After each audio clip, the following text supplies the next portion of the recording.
And now for the lids. All right, so I'm going to throw off the hump for this one. So now I need my measurements.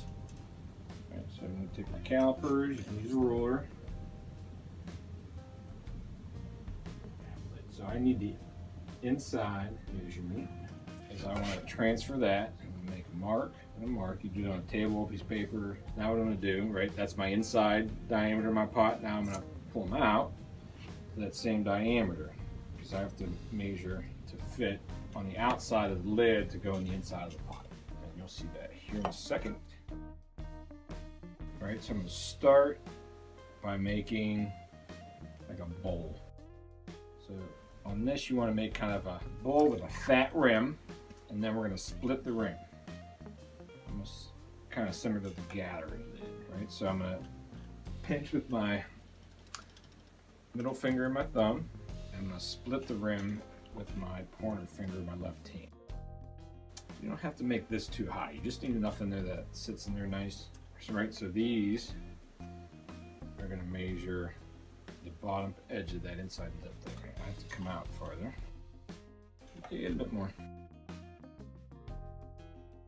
Make sure I didn't mess anything up there. It's pretty close.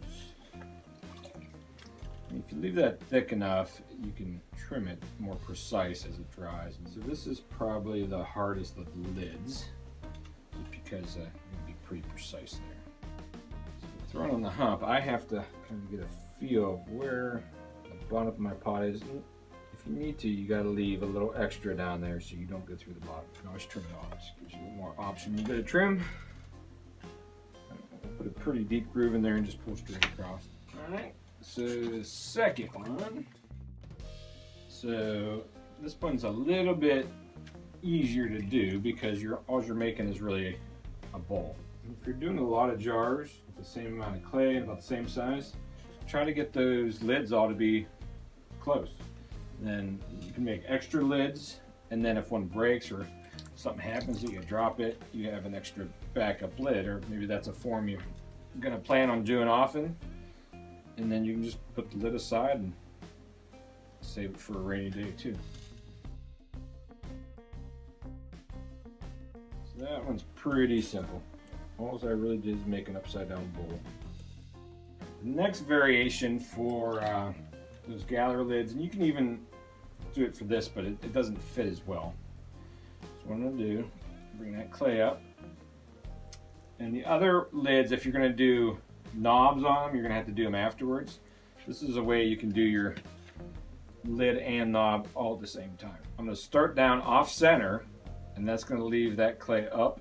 It's not gonna affect that clay, and you can see it's gonna leave clay up and give me, for my knob, while it gives me that other clay that I can use to form the lid. We're not flipping this one over, it's going to stay upright, but where I bend this is where that's going to go.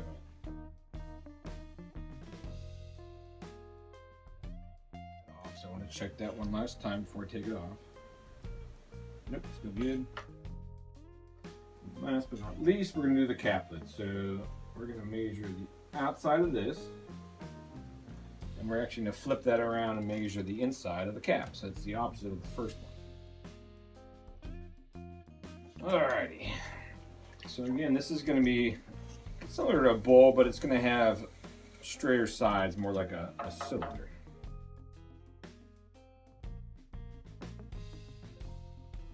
Alright, so this outside is a little bit curved here. So I want this to kind of curve the same way.